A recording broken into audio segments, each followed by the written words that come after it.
The universe is still a place of mystery and wonder. As a cosmologist, I'm exhilarated if we can make some progress towards tackling what seem very fundamental questions. These programs focus on, was there a beginning? Whether we are alone? What's the future of the cosmos? What is the nature of reality? With each advance, new questions come into sharper focus. The key issue is what we still don't know.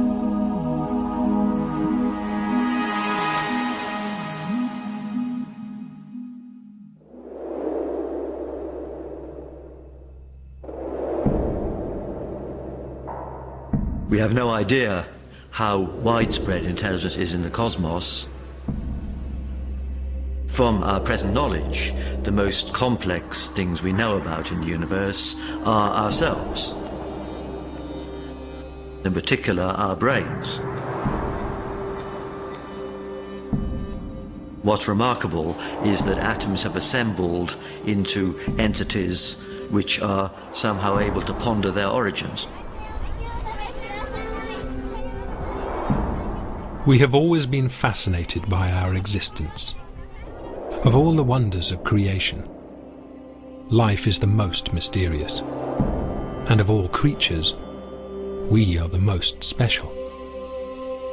Surely there has to be a reason. Religion offers a simple explanation. God created everything, and only God knows why we are here. Science came to a different conclusion. It found no evidence for a grand plan. Yet recent discoveries have made scientists think again. It seems ancient notions may be closer to the truth than science has ever imagined.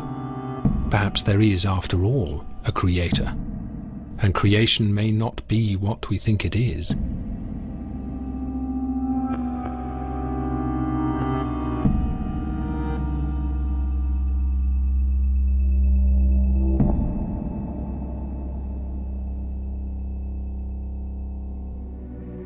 Every religion has its own fantastic story to explain our creation. From God making the universe in 6 days, to an endless cycle of universes created from dead ones, to the whole universe being created in a single divine breath. And one idea underpins all these beliefs. Human beings have a special place in this universe. We are here for a purpose. But as science investigated our origins, a creator became unnecessary, and our special place less special.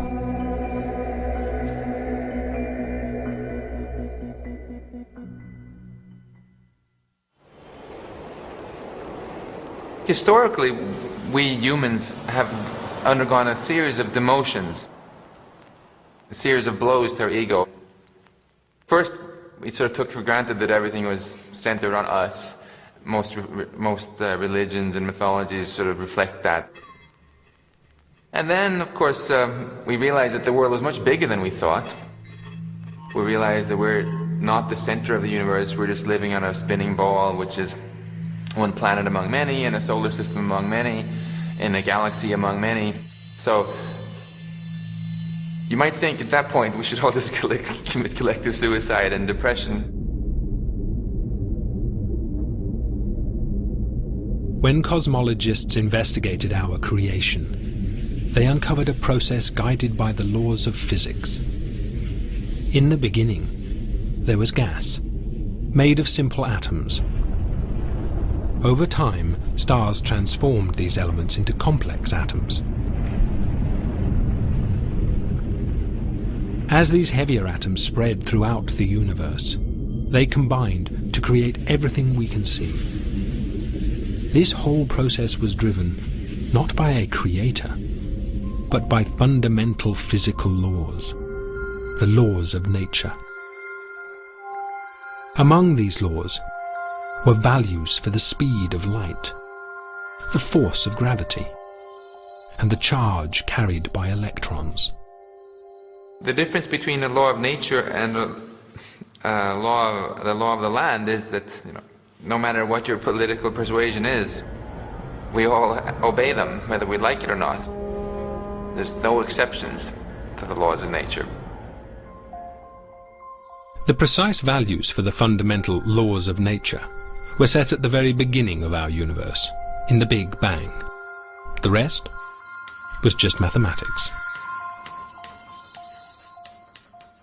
The Big Bang was, in a sense, rather simple. You can write down a rather short recipe. From that, you could, in principle, if you had a powerful enough computer, work out what would happen and end up with something rather like our universe. But could it really be that simple? Mathematics might explain how planets form, but not everything. Surely the evolution of life was still mysterious, still special. People think that mathematics is complicated. Mathematics is the simple bit. It's the stuff we can understand. It's cats that are complicated. I mean, what is it in those little molecules and stuff that make one cat behave differently to another, or that make a cat? How do you define a cat? I have no idea. Yet in 1970, John Conway showed that even though life may be baffling in its complexity, the complexity arises from simple rules. The evidence came from a game whose results were so unpredictable that they called it life. Life had the most basic of ingredients, a board with a grid of squares filled with counters. The fate of each counter was governed by rules. Unlike our universe, there were just 3. I had this idea that if you had simple rules, but not too simple, then probably complexity would just develop. We tinkered with the rules and played around and hoped something interesting would happen. And eventually we settled on the particular set of rules that we did. They were sort of slightly modelled on real life. The 3 rules they arrived at were the equivalents of birth, death, and survival. What would happen to any particular square depended on its neighbours. An empty square with exactly 3 counters around it would give birth, so a new counter is added to the board. Any counter with too few neighbours would die of isolation and be removed from the board. A counter with too many neighbours would die of suffocation and also be removed. And any counter with just 2 or 3 neighbours would survive, staying exactly as it was. With only these most basic rules, unpredictable and complex patterns evolved. The board seemed to produce creatures from nowhere. Creatures that crawled. Creatures that fired out smaller creatures.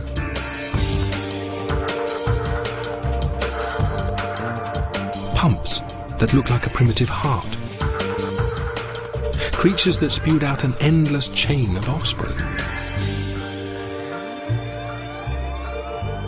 My little life game is surprising because from the simple rules one wouldn't expect to find things that move in a sort of purposive manner and surprise us. That's, I suppose, why we call it life. It mimics life to that tiny extent. Like a little mini-universe. Science dismantled the notion of life created with a purpose. In this rational universe, there's no need for a creator. There was no design in life, no design whatsoever.